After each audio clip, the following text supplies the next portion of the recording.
Pengajian Muslim kita ni sudah sampai ke muka surat 15. Bismillahirrahmanirrahim. Alhamdulillah. Salatu wassalamu ala sayyidina Muhammad wa ala alihi wa sahbihi amma ba'd. Allahumma 'allimna ma jahilna wa dhakkirna ma nasina wa yassir wa la tu'assir ya karim tamam bil khair. Bab bayani arkanil Islam wa da'aimihil 'azam. Muka surat 15. An Ibn Umar an Nabi sallallahu alaihi wasallam qala bunya al-Islam ala khamsah ala an yuwahhad Allah wa iqam as-salah wa ita'i az-zakah wa siyam Ramadan wal hajj. Faqala rajulun الحج وصيام رمضان قال لا صيام رمضان والحج هكذا سمعته من رسول الله صلى الله عليه وسلم. عن ابن عمر عن النبي صلى الله عليه وسلم قال بني الإسلام على خمس على أن يعبد الله ويكفر بما دونه وإقام الصلاة وإيتاء الزكاة وحج البيت وصوم رمضان. عن عبد الله قال قال رسول الله صلى الله عليه وسلم بني الإسلام على خمس شهادة أن لا إله إلا الله وأن محمدا عبده ورسوله وإقام الصلاة وإيتاء الزكاة وحج البيت وصوم رمضان. عن عكرمة بن خالد يحدث طاووسا أن رجلا قال لعبد الله بن عمر ألا تغزو؟ وقال إني سمعت رسول الله صلى الله عليه وسلم يقول إن الإسلام بني على خمس شهادة أن لا إله إلا الله وإقام الصلاة وإيتاء الزكاة وصيام رمضان وحج البيت. باب الأمر بالإيمان بالله تعالى ورسوله صلى الله عليه وسلم وشرائع الدين والدعاء إليه والسؤال عنه وحفظه وتبليغه من لم يبلغ. عن ابن عباس قال قدم وفد عبد القيس على رسول الله صلى الله عليه وسلم فقالوا يا رسول الله إن هذا الحي من ربيعة وقد حالت بيننا وبينك كفار مضر فلا نخلص إليك إلا في شهر الحرام فمرنا بأمر نعمل به وندعو إليه من وراءنا. قال آمركم بأربع وأنهاكم عن أربع الإيمان بالله ثم فسرها لهم فقال شهادة أن لا إله إلا الله وأن محمد رسول الله وإقام الصلاة وإيتاء الزكاة وأن تؤدوا خمس ما غنمتم وأنهاكم عن الدباء والحنتم والنقير والمقير. عن أبي جبرة قال كنت أترجم بين يدي ابن عباس وبين الناس فأتته امرأة تسأله عن نبيذ الجرف فقال إن وفد عبد القيس أتوا رسول الله صلى الله عليه وسلم فقال رسول الله صلى الله عليه وسلم من الوفد أو من القوم؟ قالوا ربيعة. قال مرحبا بالقوم أو بالوفد غير خزايا ولا ندامة. قال فقالوا يا رسول الله إنا نأتيك من شقة بعيدة وإن بيننا وبينك هذا الحي من كفار مضر وإنا لا نستطيع أن نأتيك إلا في الشهر الحرام famurna bi amrin faslin nukhbir bihi man wara'ana nadkhulu bihi al-jannah. Qala fa'amarahum bi arba'in wa nahahum an arba'in.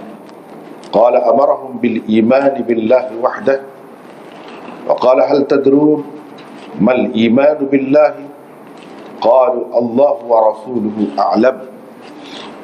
Qala syahadatu an la ilaha illallah wa anna Muhammadar Rasulullah wa iqamus salah wa ita'uz zakah wa shaumu Ramadan wa an tu'addu khumsan minal maghnam wa nahahum 'anid dubba wal hantam wal muzaffat. Sekadar itu bab tentang rukun Islam dan tiang-tiang serinya. Hadis yang ke-10. Ibnu Umar meriwayatkan daripada Nabi SAW, baginda bersabda, Islam itu dibangunkan di atas 5 perkara. Pertama, tauhid, yakni mengesahkan Allah. Kedua, mendirikan sembahyang. Ketiga, memberi zakat. Keempat, berpuasa di bulan Ramadan. Dan kelima, mengerjakan haji. Tiba-tiba ada seorang lelaki berkata, haji dan puasa bulan Ramadan? Jawab Ibnu Umar, tidak, puasa bulan Ramadan dan haji. Begitulah aku dengar daripada Rasulullah sallallahu alaihi wasallam. Hadis yang ke-11, Ibnu Umar meriwayatkan daripada Nabi sallallahu alaihi wasallam, baginda bersabda, Islam itu dibangunkan di atas 5 perkara. Pertama, mentauhidkan Allah dan mengufuri selainnya. Kedua, mendirikan sembahyang. Ketiga, mengeluarkan zakat. Keempat, mengerjakan haji ke Baitullah. Dan kelima, berpuasa di bulan Ramadan. Hadis yang ke-12, Abdullah meriwayatkan Rasulullah sallallahu alaihi wasallam bersabda, Islam itu dibangunkan di atas 5 perkara. Pertama, bersaksi bahawa tiada Tuhan selain Allah dan bahawa Muhammad itu hamba dan juga Rasulnya. Kedua, mendirikan sembahyang. Ketiga, mengeluarkan zakat. Keempat, mengerjakan haji ke Baitullah. Dan kelima, berpuasa di bulan Ramadan. Ikrimah bin Khalid menceritakan kepada Tawus bahawa ada seorang lelaki bertanya Abdullah bin Umar, mengapa anda tidak pergi berperang? Ini berjihad fi sabilillah. Jawab beliau, sesungguhnya aku telah mendengar Rasulullah sallallahu alaihi wasallam bersabda bahawasanya Islam itu dibina di atas 5 perkara. Dibina atau dibangunkan, dua-duanya sama. Bersaksi bahawa tiada Tuhan melainkan Allah, mendirikan sembahyang, membayar zakat atau memberi zakat sama, berpuasa di bulan Ramadan, dan mengerjakan haji ke Baitullah. Seterusnya ada bab yang lain, babul amri bil iman billahi ta'ala wa rasulihi sallallahu alaihi wasallam, dan seterusnya, iaitu bab perintah beriman kepada Allah Ta'ala, Rasulnya sallallahu alaihi wasallam, dan ajaran-ajaran agama. Di samping berdakwah kepadanya, bertanya tentangnya, mengingatinya, serta menyampaikannya kepada orang yang belum mendengar. Hadis yang ke-14, Ibnu Abbas meriwayatkan katanya, pernah satu rombongan Abdul Qais mengunjungi Rasulullah sallallahu alaihi wasallam. Kata mereka, wahai Rasulullah, sesungguhnya kami ini suku Rabi'ah, suku Mudar yang masih kafir, berada di antara tempat kami dan tempat anda. Kerana itu kami tidak bebas mengunjungi anda, yakni untuk mempelajari agama, kecuali pada bulan haram. Berilah kepada kami tugas untuk kami laksanakan, dan mengajak pula orang-orang yang tidak datang bersama kami turut melaksanakannya. Rasulullah sallallahu alaihi wasallam bersabda, aku menyuruh kamu 4 perkara, yakni melakukan 4 perkara, dan melarang kamu daripada 4 perkara. Pertama, beriman kepada Allah. Ini yang disuruh. Kemudian baginda menghuraikannya dengan berkata, bersaksi bahawa tiada Tuhan melainkan Allah, dan Muhammad itu pesuruh Allah.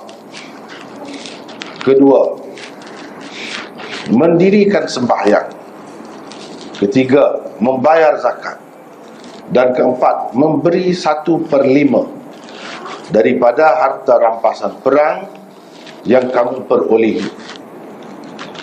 Aku melarang kamu daripada arak yang diperbuat di dalam kulit labu kering, tempayan hijau, bekas kayu, dan tempayan yang disadur dengan tar. Hadis yang ke-15, Abu Jamrah meriwayatkan, katanya, dahulu aku bertugas sebagai juru bahasa Ibnu Abbas dengan orang ramai. Tiba-tiba ada seorang wanita datang bertanya beliau tentang Nabidh al-Jar, sejenis minuman keras. Jawab beliau, sesungguhnya rombongan Abdul Qais pernah mengunjungi Rasulullah sallallahu alaihi wasallam. Baginda bertanya, siapakah rombongan atau kaum itu? Mereka menjawab, Rabi'ah. Baginda pun berkata, selamat datang kepada kaum atau rombongan yang datang dalam keadaan tidak terhina dan menyesal. Mereka pun berkata, wahai Rasulullah, sesungguhnya kami telah menempuh satu perjalanan yang sukar, lagi jauh untuk menemui anda. Di antara tempat kami dan tempat anda terdapat kawasan perkampungan golongan kafir Mudar. Kami tidak dapat mengunjungi anda kecuali pada bulan haram. Oleh itu berilah kami suatu panduan yang nyata untuk kami sampaikannya kepada orang-orang yang tidak datang bersama kami, agar kami, yakni semua, dapat memasuki syurga. Beliau, yakni Ibnu Abbas berkata, Rasulullah sallallahu alaihi wasallam memerintahkan kepada mereka 4 perkara dan melarang mereka dari 4 perkara. Beliau menyambung lagi, baginda telah menyuruh mereka supaya beriman kepada Allah yang Maha Esa. Lalu bertanya, tahukah kamu apa itu beriman kepada Allah? Jawab mereka, Allah dan Rasulnya lah yang lebih tahu. Baginda bersabda, bersaksi bahawa tiada Tuhan melainkan Allah, dan bahawasanya Muhammad itu pesuruh Allah, mendirikan sembahyang, membayar zakat, berpuasa bulan Ramadan, serta menyerahkan 1/5 harta rampasan perang, yakni kepada pihak kerajaan atau pemerintah. Baginda sallallahu alaihi wasallam telah melarang mereka daripada arak yang diperbuat di dalam kulit labu kering, tempayan tanah, bekas kayu, dan tempayan yang disadur dengan tar. Itulah beberapa hadis di bawah 2 bab yang kita telah baca dan terjemahkan tadi.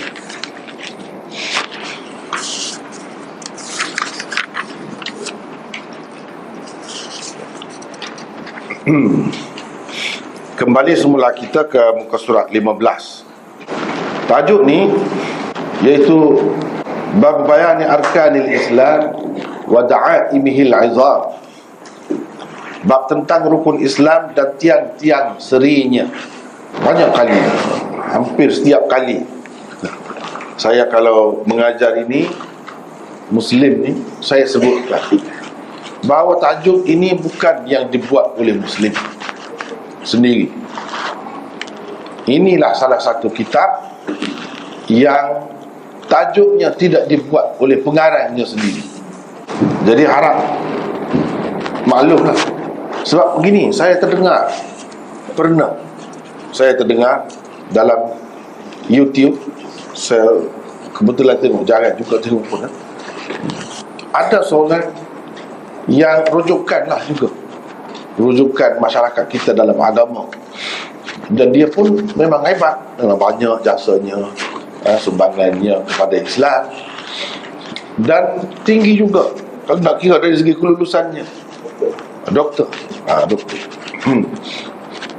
Dia sama ada dia tersilap, Wallahualam, tapi rasanya tidak, sebab beberapa kali dia sebut. Jadi dia sebut Imam Muslim dalam kitabnya meriwayatkan hadis ini, dan dia buat tajuk begini, dia sebut. Itu satu kesilapan. Satu kesilapan. Sebab dia sebenarnya bukan berlatar belakang pengajian hadis, dia pengajian syariat. Itulah kadang-kadang sibuk dengan bidang masing-masing tu kan, dia jadi terleka, terlalai, terlepas pandang. Padahalnya kalau orang yang baca syarah Imam Nawawi, jelas dia sendiri sebut, orang lain pun sebut, bukan seorang. Bukan seorang yang sebut bahawa tajuk-tajuk dalam Sahih Muslim ini bukan dibuat oleh Imam Muslim sendiri. Dia tak sempat buat. Jadi tajuk yang kita baca tadi ini dibuat oleh Imam Nawawi. Biasanya dalam terjemahan-terjemahan, tajuk-tajuk yang ada tu dia ambil di situ. Padahalnya tidak perlu kita terikat dengan tajuk yang dibuatnya itu. Walaupun memang dia seorang yang ahli, seorang yang pakar, banyak dia buat tajuk tu memang sesuai betul. Tapi kadang-kadang orang-orang yang bermazhab lain dalam bab fiqh akan datang, mereka banyak tak puas hati dengan tajuk yang dibuat oleh Imam Nawawi. Sebab Imam Nawawi tu Syafi'i, dia lebih cenderung tajuk dia tu ke arah mazhab yang dipegangnya. Itulah yang tidak disenangi oleh pihak lain. Padahalnya tidak jelas begitu. Itulah sebabnya kalau kita tengok kepada syarah-syarah Muslim yang berbeza-beza, banyak sangat, kita akan dapati tajuk ni berbeza-beza. Dan orang yang mensyarah Sahih Muslim ni latar belakangnya berbeza-beza juga. Bukan bermazhab Syafi'i saja, ada yang bermazhab Hanafi, ada yang bermazhab Malik, ada yang tidak terikat dengan mana-mana mazhab pun ada juga. Mereka pun turut mensyarahkan kitab Sahih Muslim ini. Jadi dengan sebab itu, kalau kita tengok dalam kitab lain misalnya, ini yang telah saya tengok lah, iaitu Al-Ethiopi. Ini syarah Muslim yang terkini, paling baru lah kiranya, paling baru. Al-Ethiopi dalam Al-Kawkabul Wahhaj. Dalam kitab itu, syarah Muslim, dia buat tajuk Babu Bayani Mabanil Islam. Kan berbeza, Babu Bayani Mabanil Islam. Ini bab menyatakan asas-asas Islam atau prinsip-prinsip utama Islam. Dia buat begitu.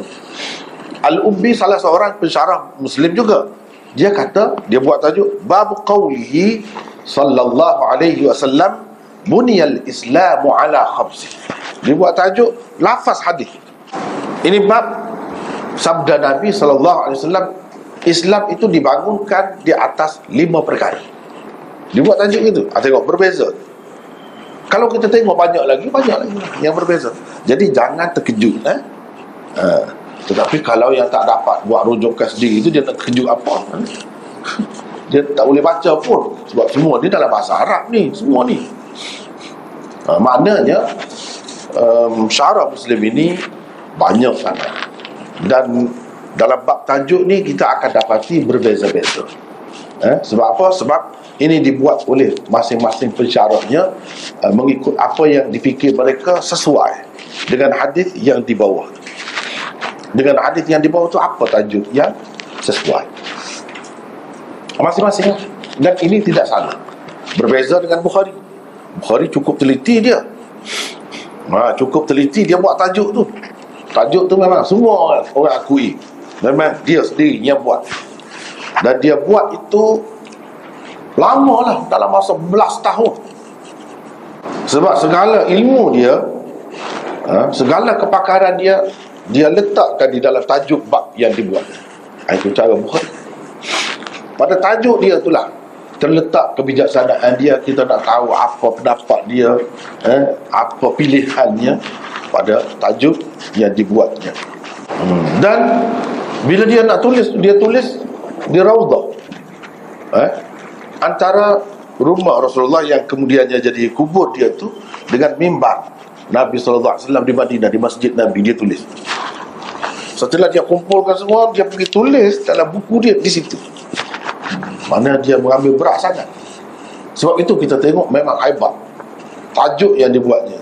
Mungkin Imam Muslim cuba nak buat begitu, sebab Imam Muslim adalah murid kepada Imam Bukhari juga. Mungkin dia cuba nak buat begitu sebenarnya, tapi dia tak sempat. Dia tak sempat. Boleh jadilah, tapi tak ada siapa yang sebut. Kita agak sajalah. Dia telah buat sikit sebanyak, tapi tak sampai ke tangan kita, hilang begitu saja. Jadi itulah keadaan tajuk-tajuk di dalam Sahih Muslim ini. Tajuk-tajuk itu tetap ada, dan pada dasarnya kita pakai tajuk yang dibuat oleh Imam Nawawi. Dan insya-Allah dari semasa ke semasa saya akan bagi tahulah kalau ada perbezaan sedikit sebanyak dengan tajuk yang dibuat oleh orang lain. Itu tak apalah, kita akan lakukan begitu. Tapi dari segi hadis-hadis itu, kita hanya mengambil matannya saja. Sebab ini sesuai dengan tajuk yang dibuat di luar, mukhtasar, ringkasan, tidak lengkap dengan sanad. Sebab kalau lengkap dengan sanadnya panjang sangat. Sahih Muslim ni berbeza daripada kitab-kitab lain, sebab dari segi sanad dia tu banyak pecahan-pecahan, saluran riwayat dia tu banyak, dan itu kepada umum tidak begitu berguna. Dan kalau nak tahu juga, boleh tengoklah kepada kitab yang ada tu, kitab Muslim yang lengkap tu, boleh tengok di situlah. Kalau kita nak lebih terperinci. Jadi penumpuan kita lebih kepada di sini, untuk Sahih Muslim ni lebih kepada kandungannya, pengajaran daripada hadis itu terus, supaya kita dapat faham dan dapat amalkannya, terus gunakannya. Tidak kita hanyut ataupun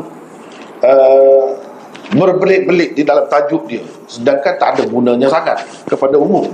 Itu berbeza dengan yang lain-lain yang saya buat, itu agak terperinci, agak terperinci, dan dengan sanadnya kita bincangkan. Tapi yang ini tidak.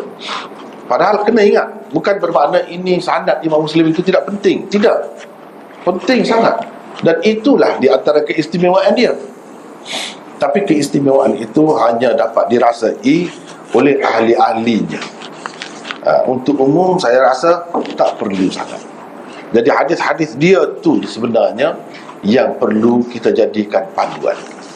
Dan hadis-hadis ini secara umumnya adalah diakui sahih. Bukan sekadar sahih, tetapi termasuk di dalam hadis yang tahap sahihnya tertinggi selain Bukhari. Dengan sebab itu bila disebut riwayat Bukhari Muslim ataupun muttafaqun alaih, kan, hadis itu berada pada kedudukan yang istimewa di kalangan kita, berbeza dengan hadis-hadis yang lain. Kalau sebut dua itu, walaupun orang lain pun ada juga meriwayatkannya, tak perlu lagi kita sebut yang lain. Cukup dari segi meyakinkan kita tentang kesahihannya. Ini hadis yang pertama, hadis yang ke-10 lah di sini. Riwayat daripada Ibni Umar, daripada Nabi SAW, baginda bersabda, Islam itu dibangunkan di atas 5 perkara. Pertama, tauhid, dan seterusnya. Tadi kita sudah baca dah terjemahan dia. Cumanya bagi saya lah, mungkin kepada kita yang tak tahu bahasa Arab tu, dia rasa tak ada beza sangat. Tak ada beza, sama saja. Tapi cuba perhati, cuba perhatikan, bunyal Islamu ala khamsin, ala khamsatin di sini. Yang ni ada tak marbutah, ala khamsatin. Bahasa Melayunya 5 lah, sama. Tapi kalau tengok dalam riwayat yang ke-11, cuba tengok, bunyal Islamu ala khamsin, tidak khamsatin. Dari segi bahasa Melayu, sebab itu saya kata dah tadi, sama saja. Khamsin maknanya 5 juga, sama. Riwayat Ibnu Umar juga. Kalau kita tengok riwayat yang ke-12, juga riwayat daripada Ibnu Umar, ala khamsin juga, bukan khamsatin. Bukan khamsatin. Kalau kita tengok riwayat yang ke-13, yang terakhir di sini, di bawah bab ni, bunyal Islam ala khamsin juga, bukan khamsatin. Walaupun kalau kita tengok dari segi terjemahan Melayunya sama, sama, tak ada beza. Tapi kepada orang yang belajar Arab, dia ada beza, ada beza. Kalau khamsatin, maknanya lafaz itu lafaz muannas. Sebab bahasa Arab ni dia ada betina jantan. Lafaz tu, perkataan itu tidak seperti bahasa Melayu kan, tak ada. Sebab itu mudah bahasa Melayu. Kalau khamsin menunjukkan 5 tu muzakkar, 5 tu muzakkar. Muzakkar maknanya lafaz jantan lah, perkataan jantan dikira sebagai jantan. Jadi dalam penggunaan ayat apa ni, kata kerjanya, fi'ilnya, dia mesti kena sesuai lah. Mesti kena sesuai lah. Kalau muannas, muannas. Kalau muzakkar, muzakkar. Tidak seperti bahasa Melayu, mudah. Dia tak ada semua tu, tak perlu nak fikir. Benda ni susah juga. Ini kalau yang ada tanda, yang tak ada tanda macam mana? Asyamsu, tak ada. Kita kata tak ada tamar buta tu. Di sini ada tamar buta yang menunjukkan ia adalah perkataan muannas, menunjukkan apa ni, betina lah kita kata. Tapi kalau asyams, matahari, itu pun muannas juga, mana ada tandanya? Tak ada tamar buta pun, tak ada tamar buta. Tapi wasyamsi wa duhaha, bukan hu. Idza syamsu kuwirat, bukan idza syamsu kuwira. Tak.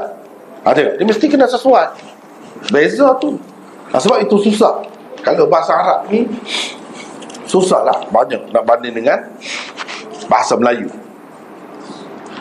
Kita kata, mungkin kita katalah, untuk apa susah-susah bahasa?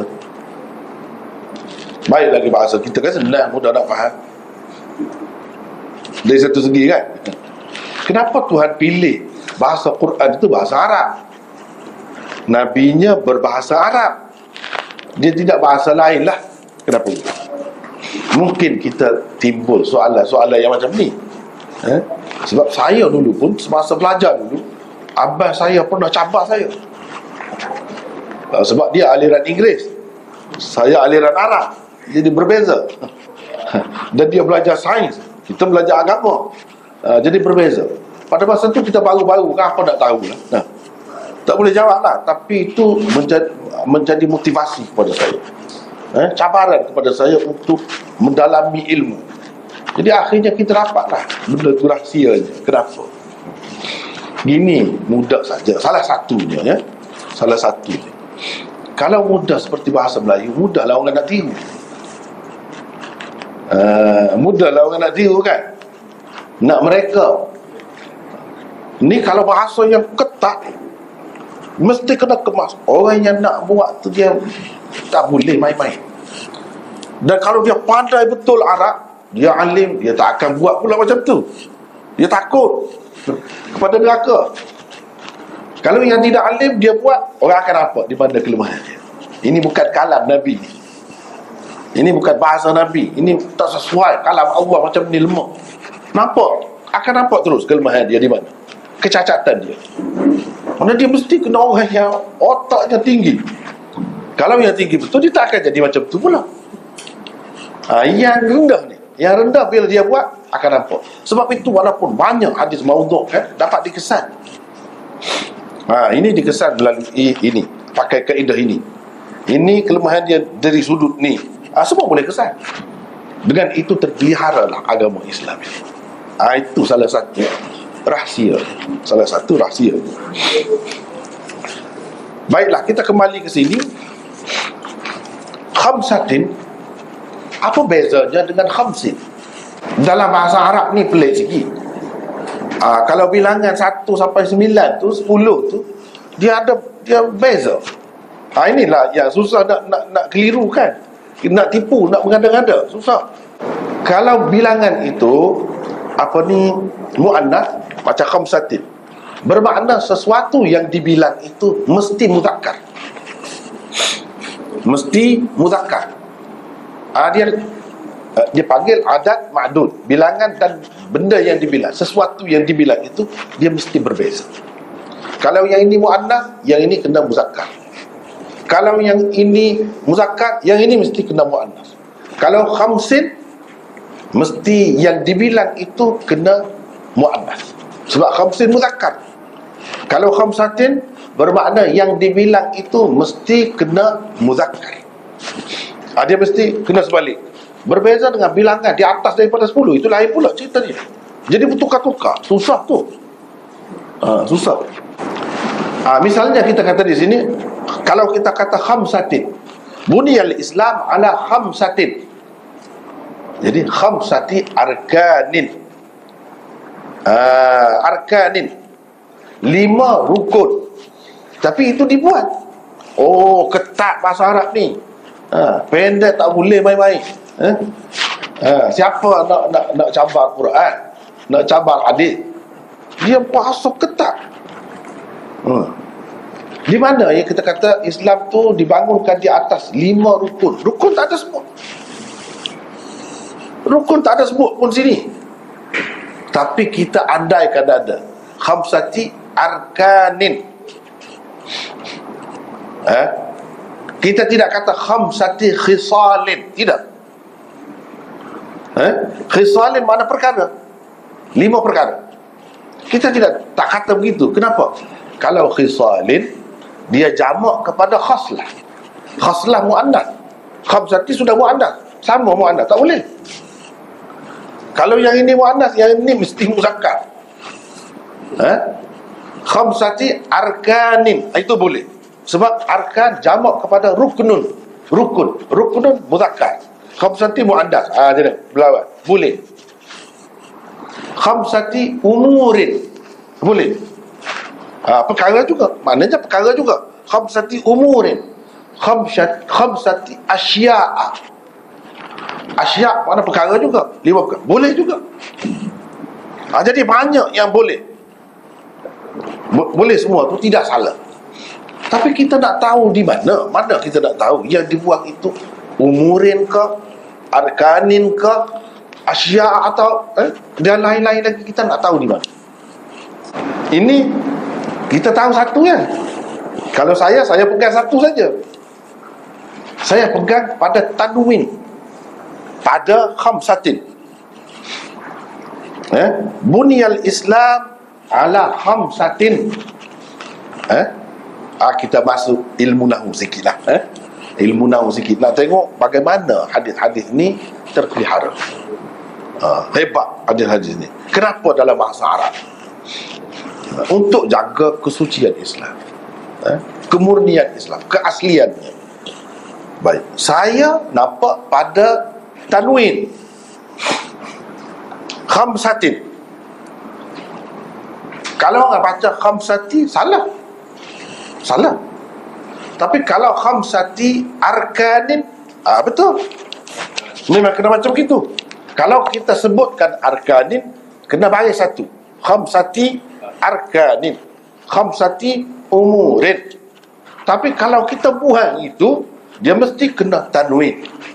Khamsatin. Tak boleh kata khamsati. Kalau kata khamsati, salah. Kalau kita sebutkan, kena khamsati. Kalau tak sebut, khamsatin. Jadi tanwin itu, apa maknanya tanwin itu? Tanwin itu maknanya baris dua lah. Misalnya tin, tun, tan, itu baris dua. Itu tanwin lah. Tanwin apa? Kalau kita belajar nahwu Arab, ada 12 tanwin. Itu semua kena dalam kepala kita. Setiap kali ada tanwin, kita kena dapat tentukan ini tanwin apa. 12. Alif lam pun macam tu juga. Bila kita berjumpa dengan alif lam, al-Islam. Islam saja kan kita, Islam. Al-Islam. Al tu apa makna? Banyak pula pecahannya, ya. Maaf saya. Sedangkan ada hadis semua diriwayat oleh Al-Quran. Tak apa lah. Ada tim tu. Tak apa lah. Jadi kalau khamsin sama juga, dia bagi dua juga. Yang riwayat yang selepas ini kan bukan khamsatin, tapi khamsin, tapi dia bagi dua juga. Tak apa, itu nanti jadi ini tanwin ini dipanggil tanwin iwad. Tanwin iwad, tanwin ganti. Maksudnya iwad itu ganti. Ganti kepada mudhaf ilaih yang mahdhuf.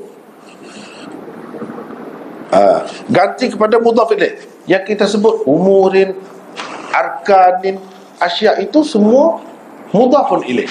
Ini kaedah bahasa Arab. Mudhafun ilaih itu dibuang. Oleh kerana dibuang itu untuk menunjukkan ada sesuatu yang dibuang, dan yang dibuang ni benda ni, maka dibawakan tanwin. Jadi tanwin ini tanwin iwad. Jadi kalau kata khamsatin, betul. Khamsati arkanin pun betul juga. Tapi dia sengaja tak sebut. Macam kita lah, kadang-kadang kita sebut 5 saja, kita tak sebut 5 orang ke, 5 biji ke. Berapa kamu beli? 5 saja. Dia tak sebut lah 5 biji ke, 5 batang ke apa, tak sebut. Sebut 5 saja. Tapi dalam kepala kita, kita maklum kan apa yang dibeli tu. Kalau telur, biji lah. Panggil penjodoh bilangan. Penjodoh bilangan tu kita faham sendiri kan. Sama juga di sini. Tapi penjodoh bilangan tu tak boleh mudah-mudah kita nak ambil itu, tak boleh. Kena tengok, kalau khamsatin, penjodoh bilangan dia mesti kena muzakkar. Kalau khamsin, penjodoh bilangan dia mesti kena muannas. Jadi misalnya kalau kita kata dalam riwayat yang kemudian ni khamsin, khamsin, jadi takdirnya buniyal Islam ala khamsi qawaidah. Misalnya, boleh kita takdirkan begitu. Boleh juga kita katakan ala khamsi da'aimah. Yang Imam Nawawi sebut wa da'aimihi, da'aim. Boleh juga. Atau buniyal Islam ala khamsi khisalin. Boleh. Begitulah. Makna dia lebih kurang saja. Tapi apa tujuan jadi susah-susah? Nak jagalah, baru terpelihara, baru orang tak boleh ganggu gugat dengan mudah.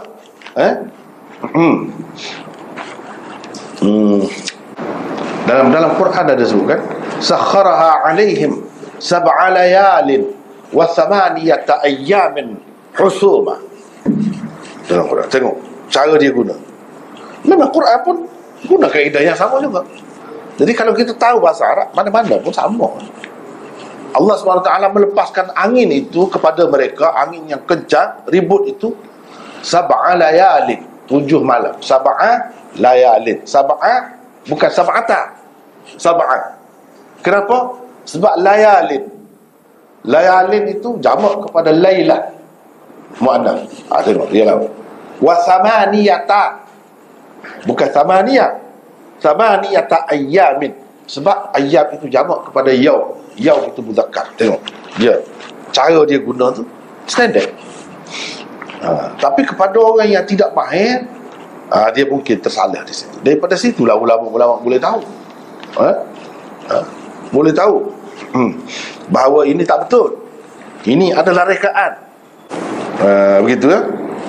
Dari segi maknanya lebih kurang sama saja dari segi makna kalau bahasa kita. Tapi dari segi bahasa Arab itu dia ada beza. Satu. Yang keduanya yang muskil tadi, kenapa yang ada beza ni? Kenapa yang ada beza ni?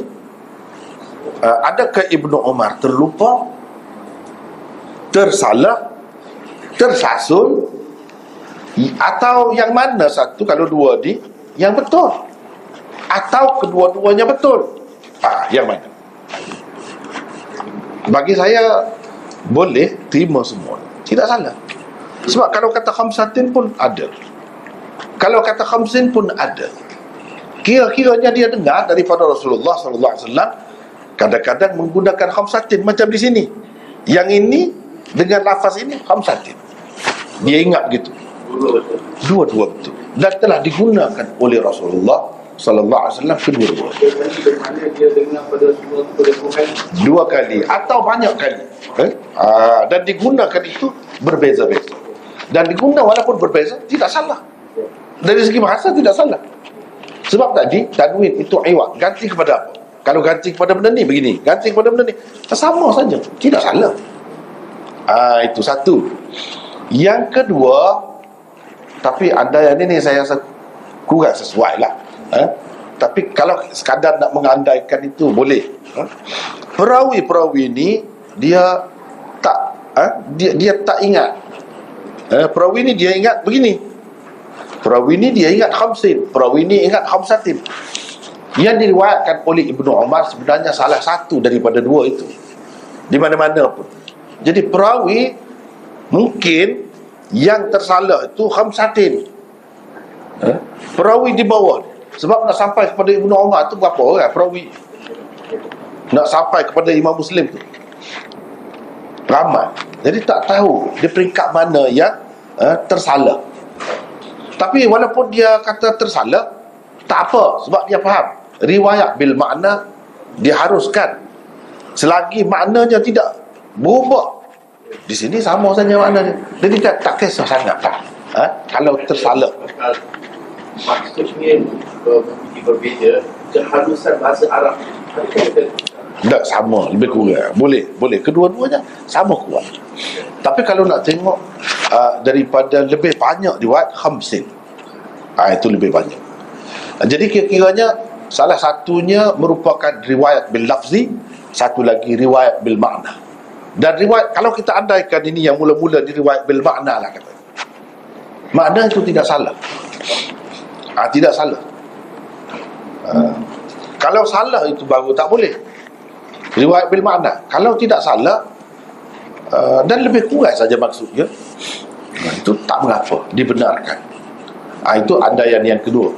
Tapi bagi saya rasa tidak. Ini dia dengar daripada Rasulullah, kadang-kadang guna begini, kadang-kadang guna begini. Dan kedua-dua cara itu sebenarnya tidak salah, boleh. Menunjukkan benda ni boleh guna lah, begini pun boleh, begini pun boleh. Sebabnya Rasulullah sallallahu alaihi wasallam sendiri guna begitu. Tapi ada kalanya tak boleh, jangan mana-mana. Inilah benda yang menyebabkan jadi orang tu susah nak mereka ataupun nak meniru, susah. Sebab dia tak tahu di sini boleh ke tidak. Dia buat tahu-tahu orang kritik. Tapi kalau di sini tak, kedua-duanya boleh, memang sama kuat. Tapi pasal perawi yang atas pada rumah tu berbagai-bagai. Di bawah. Ya, memang Dia membuatkan dia beza. boleh jadi. Itu boleh jadi. Itulah sebab kita kata riwayat bil lafz, riwayat bil makna, kedua-duanya dibenarkan, boleh. Kita pergi seterusnya, ala an yuwahhadallahu. Dalam riwayat yang ke-11 itu, yang riwayat yang kedua lah di bawah tajuk bab ni, ala an yu'badallahu wa yukfara bima dunahu, gitu. Dalam riwayat yang ketiga, yakni riwayat yang ke-12 di sini, syahadati an la ilaha illallah, yang pertama, wa anna muhammadan abduhu wa rasuluh. Itu yang pertama tu. Cuba perhati, lafaznya tak sama. Yang ke-13, hadis yang ke-13 tu, syahadati alla ilaha illallah. Tak ada wa anna Muhammadar abduhu wa rasuluh. Tu tak ada. Tak ada. Kalau kita tengok dalam riwayat yang ke-14, tapi ini bukan riwayat daripada Ibnu Umar lah. Benda yang sama juga disebut, tapi dengan lafaz yang berbeza. Cuba kita perhatikan mana ni. Syahadati alla ilaha illallah wa anna Muhammadar Rasulullah. Rasulullah pula. Tadi abduhu wa rasuluh. Riwayat yang ke-12. Nampak berbeza-beza tu kan? Jadi perbezaan ini apa makna? Adakah mencacatkan hadis, merubah makna dia, atau bagaimana? Dan kenapa berlaku berbeza-beza itu? Sama seperti tadi juga. Sama seperti tadi juga.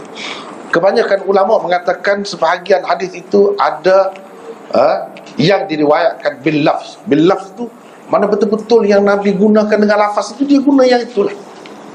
Ada yang tidak, cuma berdasarkan mafhumnya, berdasarkan mafhum daripada apa yang disabdakan oleh Nabi SAW. Itu dipanggil riwayat bil makna. Ini kena faham. Bila kita belajar hadis, kena faham riwayat bil lafzi itu apa, riwayat bil makna itu apa. Dia ada dua makna. Riwayat bil lafzi mana betul-betul lafaz yang dikemukakan itu adalah lafaz Rasulullah SAW. Riwayat bil makna bukan betul-betul lafaz, tetapi mafhum daripada apa yang disabdakan oleh Rasulullah SAW. Jadi kena fahamlah. Kalau ulama kata ini adalah riwayat bil makna, apa maksudnya? Kalau dia kata ini riwayat bil lafz, apa maksudnya? Kadang-kadang sukar kita nak pastikan yang mana yang merupakan riwayat bil lafzi dan yang mana yang merupakan riwayat bil makna. Sukar. Dia kena ahli-ahli betul-betul lah. Orang-orang yang banyak melihat hadis ini, banyak-banyak dia letak depan semuanya, tengok mana lebih sesuai dan dinilainya lah. Dan kadang-kadang dalam masalah ni antara seorang ulama dengan ulama yang lain berbeza pula pendapatnya, berbeza pula masing-masing lah, mengikut cita rasa dia dan kepakaran dia, kemahiran dia. Dia kadang-kadang dapat menentukan yang ini riwayat bil lafz, yang lain-lain itu adalah riwayat bil ma'na. Baiklah, kita tengok ala alla yuwahhadallah. Yang pertama, kalau kita nak terjemah harfiah dia, pertama bahawa ditauhidkan Allah, gitulah. Tapi kita tak terjemah begitu kan. Saya tak terjemah begitu. Saya kata pertama tauhid. Tauhid.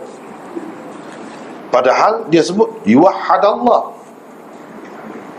ditauhidkan Allah. Setengah orang dia kata lari itu terjemahan itu.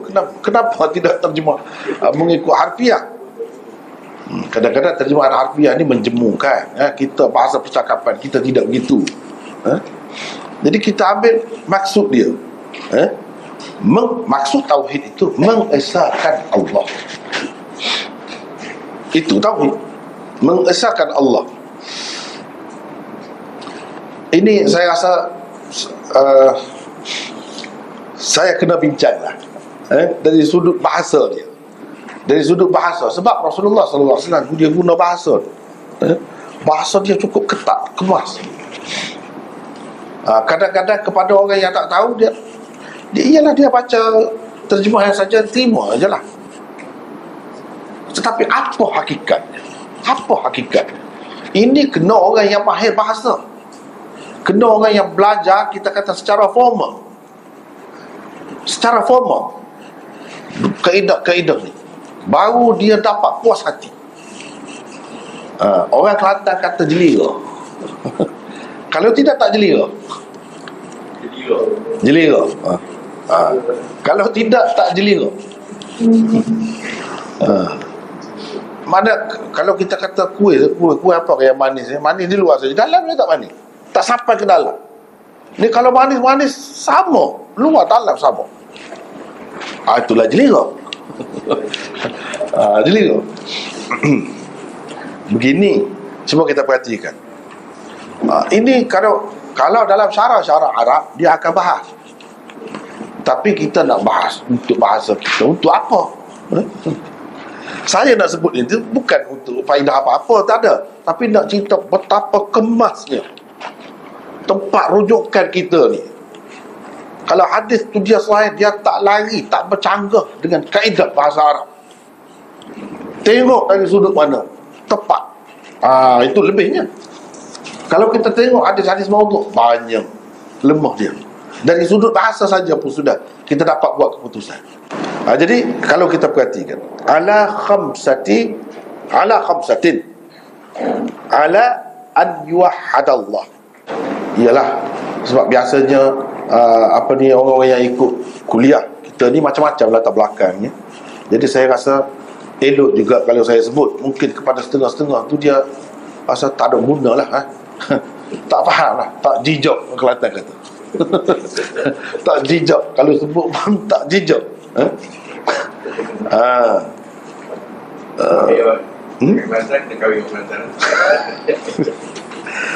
Jadi kalau, tapi kepada yang belajar tu, bila sebut ini, dia jijak, dia faham dengan baik, baru dia suka, seronok, baru seronok. Kalau tidak, tak seronok. Kenapa? Berbeza. Cuba perhati, iqamis salah, ita'iz zakah, siyami Ramadan, al-haji, ini semua lafaz masdar. Cuba perhati, lafaz masdar. Kepada yang belajar bahasa Arab tu, saya pun tidak rasanya, tak perlulah nak urut apa itu pula masdarnya pula, panjang ceritanya. Sedangkan ma'tuf alaihnya, ini semua waw, wa iqamis, wa ita, waw, ini haraf ataf. Maknanya selepas waw itu dipanggil ma'tuf. Setiap satunya ma'tuf. Mana ma'tuf alaihnya? Ma'tuf alaihnya an yuwahhadallah. An yuwahhadallah itu bukan masdar. Kalau mengikut kaedah zahirnya tak boleh. Tak boleh. Dia mesti kena sama. Jadi adakah sudut kesamaan di sini? Ada. Sebab itu dia buat begitu. Tengok. Jadi Nabi SAW cakap kukuh, kemas dari sudut bahasanya. Sebab itu saya kata tadi, salah satu rahsia je bahasa Arab ini jadi kemas, kukuh macam ni, supaya tidak ditiru, tidak mudah direka, tidak mudah orang mendakwa ini hadis dan sebagainya. Sebab orang dapat kesan dengan mudah saja. Inilah senjata kepada alim ulama untuk mengesan ini benda ni tidak betul, ini betul. Inilah salah satu alat yang mereka gunakan. Kaedah ni bukan kaedah hadis saja. Bahawa hadis ini munqati' ke, putus ke, hadis ini mursal ke, hadis ini, bukan itu saja, banyak kaedah. Sebab itu tak boleh lepas. Tak boleh lepas. Kalau orang nak seluduk barang, banyak sangat ni lapisan ni, yang apa ni memeriksanya, tak lepas. Dengan alat yang cukup, tak akan lepas. Jangan berasa sedap hati, nak buat sesuatu terhadap agama, tak boleh. Sebab apa? Ramai pakar-pakar. Inilah keistimewaan Islam sebenarnya. Baik, cuba kita perhati. Ala an yuwahhadallah. Yuwahhada itu fi'il mudhari', bina majhul. Bina majhul, bukan bina ma'ruf. Itulah sebenarnya yang menjadi ma'tuf alaih kepada semua yang selepas itu. Waw semua itu dikaitkan dengan itu. Sedangkan ia bukan masdar. Yang lain semuanya masdar. Kenapa begitu? Adakah ini salah atau betul? Kalau betul bagaimana? Jawabnya satu saja. Sebelum yuwahhada tu ada an. An itu an apa? An ni banyak pula. An tu banyak pula. An apa? Ini an masdariyah. Inilah yang dinamakan an masdariyah. Dengan sebab ada an itu, yuwahhada itu boleh ditakwil, boleh dihancurkan menjadikannya masdar. Dia ni tidak masdar, tapi boleh kita jadikannya masdar. Bila dia jadi masdar, samalah seperti yang lain. Patut pun yang lain boleh ataf kepadanya, dan ia boleh menjadi ma'tuf alaih. Dan sebab itu saya terjemah tauhid. Coba perhati, Jadi maksudnya ala khamsatin, yang pertama ala tauhid atau ala tauhidillah. Itu makna yuwahhadallah, ala tauhidillah ataupun ala tauhid. Kalau kata ala tauhid, tauhid apa? Tauhidkan siapa? Allah juga. Kita tahu di mana? Alif lam. Alif lam sebiji itu memberi makna ada sesuatu yang dibuat. Yang kita esakan apa? Tak ada lain, Allah. Jadi tauhid itu tauhidkan Allah lah. Tengok berapa banyak kaedah di situ. Inilah yang menghalang daripada orang buat sewenang-wenang terhadap agama. Bukan senang. Jadi wa iqamis solat ataf kepada an yuwahhada boleh. Dan ini, ayat ini tidak salah. Sebab apa? Sebab an itu an masdariyah. Bila an masdariyah, dia boleh hancurkan yuwahhada tu yang dalam bentuk kata kerja tu, fi'il itu jadi masdar. Sebab an tu masdariyah, dia ada kuasa itu. Bila dia jadi masdar, jadi kita kata ala tauhidillah atau ala tauhid. Sebab itu saya terjemah pertama tauhid. Saya tak kata ditauhidkan Allah, diesakan Allah. Maklum dah lah tauhid itu maknanya begitu. Tengok tauhid, tauhid itu kan masdar. Tengok jadi ialah kepada yang tidak belajar itu, dia tak rasa. Itulah yang saya kata dia tak jijak tu. Tapi kepada yang belajar, nampak, tengok cara ikatan dia tu memang hebat. Memang hebat. Kalau kita tengok dari sudut tu saja pun nampak dah bagaimana agama ni dikatakan terpelihara sampai ke akhir zaman. Dan terpelihara agama dengan terpeliharanya Al-Quran itu dan sunnah Rasulullah SAW. Sunnah Rasulullah nak terpelihara macam mana? Itulah. Sebab itu ialah kita ni nak belajar untuk nak amal umumnya, nak amal. Tapi untuk menjaga ketulinan hadis itu, dia tidak memadai sebenarnya. Dengan kelas umum begini tak memadai. Dia kena daripada bawah lah. Daripada bawah lah cukup. Kukuh, kemas semua kaedah-kaedahnya, baru puas hati. Jadi tujuan saya sebut benda ni bukan apa kepada yang umum lah, yang tak ada latar belakang pengajian Arab apa ni semua, supaya kita sama-sama berasa bahawa pengajian agama ni bukan main-main, bukan mudah-mudah. Sebab itu bukan sepatutnya seseorang tu tidak boleh bercakap semena-mena kalau dia tak ada ilmu sebenarnya. Jadi ya. Dengan sebab itu kita kena fikirlah macam mana sekurang-kurangnya anak kita ke, anak saudara kita, kena fikir biar ada sumbangan kita dalam agama. Jadi peranan dia tu bukan main, pengajian dia tu susah. Tengok tadilah, itu saya sebut sikit saja tu, sedangkan banyak lagi yang dia kena pelajari. Kalau boleh, kalau bahagian lain perubatan misal kata sampai 5-6 tahun baru dapat degrinya, yang ini pun sama juga. Bukan senang sebenarnya. Nak jadi pakar, nak jadi dapat merasai sesuatu dan dapat buat keputusan, bukan senang. Jadi tak dapat tidak, kita kena fikir ke arah kita dah sendiri dah tak dapat, tak apalah, kita buat benda lain.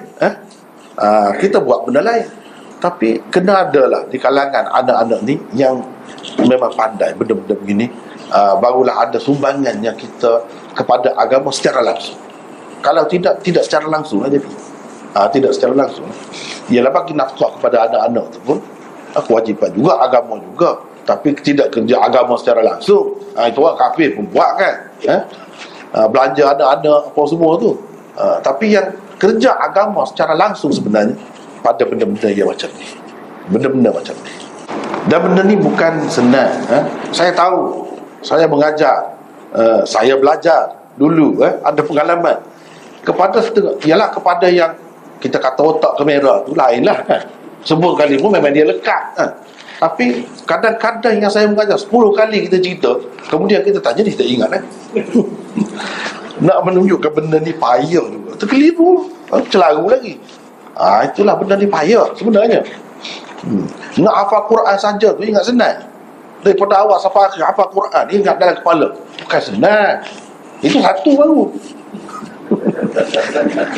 Orang yang lain-lain lagi, banyak lagi. Oh, mestilah kena bagi betul-betul sepenuh masa kepada dia, peluang kepada dia, baru dia jadi seorang yang hebat. Kalau tidak, tak boleh. Kadang-kadang saya berasa sedih juga apabila tengok orang-orang yang mengaji agama tu, sebab sistem yang mungkin tak berapa kena, tak kemas, dia jadi dia dapat pun tak kemas juga. Bingung tu satu. Yang keduanya, orang pun tak yakin apa kelebihan dia daripada kita. Kadang-kadang orang yang tidak belajar agama pun dia hebat juga menulis. Orang yang belajar agama ni tak pandai pun menulis. Itu benda. Jadi di mana perbezaan orang belajar agama dengan tidak belajar agama ni secara formal, di mana beza? Kadang-kadang orang terkeliru. Lalu dia berasa orang belajar agama ni tak ada apa pun kelebihan dia. Cuma dia boleh bahasa Arab sikit-sikit begitu saja. Dia rasa begitu. Itu silap tu sebenarnya. Satu kesilapan. Tapi tak boleh kita kata juga dekat dia, sebab apa yang dia lihat begitu. Kadang-kadang yang belajar agama ni ketinggalan lagi nak banding dengan dia. Padahal dia baca agama ni melalui bahasa Inggeris saja, bahasa Melayu tu je. Tapi dia pendapat dia kadang-kadang ke depan. Kualiti tu. Yang belajar agama ni sendiri tak tahu apa. Ini saya rugi sebenarnya. Kalau kena, memanglah bagus, lebih daripada yang lain. Tak mungkin pada zaman dulu orang yang belajar agama ni cuma orang yang second class je. Orang yang pandai-pandai semua dah pergi belajar. Ya, itu antara sebabnya. Itu antara sebabnya. Betul. Orang yang pandai-pandai semua buat engineering tu. Betul. Itu antara sebabnya. Ya. So agama kita mundur begini tak. Betul. Tapi sekarang ni sudah ada kesedaran lain. Tidak seperti dulu. Ada kesedarannya. Satu, antara faktornya susah. Susah. Jadi banyak faktor lah. Jadi rasanya sudah sampai masanya kita, masyarakat Islam ni berubah. Semua berubah. Bahawa semua ni penting di tempat masing-masing sebenarnya, dan perlu kepada orang-orang yang cerdik, terutama benda-benda yang payah macam ni kan. Tak apalah. Wa iqamis salah. Jadi ada nota 57. An yuwahhadallah berarti mengesahkan atau mentauhidkan Allah. Ia bersesuaian dengan hadis ke-13 nanti. Di dalamnya tersebut syahadati alla ilaha illallah, bersaksi bahawa tiada Tuhan melainkan Allah. Bersaksi bahawa tiada Tuhan melainkan Allah. Sebenarnya yang itulah hadis yang ke-12 itu, itulah sebenarnya yang asal. Bagi saya lah, saya rasa riwayat bil lafzinya yang itu. Adapun yang ini yang kita sedang baca ni bukan riwayat bil lafzi, tapi ini adalah riwayat bil makna. Riwayat bil makna. Ataupun kalau tidak begitu, kedua-duanya telah disabdakan oleh Rasulullah sallallahu alaihi wasallam. Jadi maksud dia sama saja. Maksudnya sama saja. Kalau kita renung, kalau kita perhatikan, maksudnya sama saja. Iaitu mentauhidkan Allah. Mentauhidkan Allah ini sebenarnya, kalau semata-mata mentauhidkan Allah begitu, kalau yang sudah Islam ialah. Tapi kalau yang tidak Islam, dia nak masuk Islam, dia kena bersyahadah. Syahadati alla ilaha illallah wa anna Muhammadan abduhu wa rasuluh, ataupun wa anna Muhammadan rasuluh. Dia kena kata begitu. Itulah sebenarnya rukun Islam. Rukun Islam kan yang pertama syahadah, dan yang kedua ketiga seterusnya seperti yang tersebut dalam hadis ini. Hadis ini menyatakan rukun Islam. Tak ada pula dalam rukun Islam itu mentauhidkan Allah, tapi makna bersaksi bahawa tiada Tuhan yang lain melainkan Allah. Itu maksud tauhid dah lah tu. Jadi mafhum dia sama, maksud dia sama. Tauhidkan Allah apa maknanya? Satu, Allah yang layak disembah, yang layak dipuja, ialah Allah sahaja, tak ada Tuhan yang lain. Itu satu, tauhid.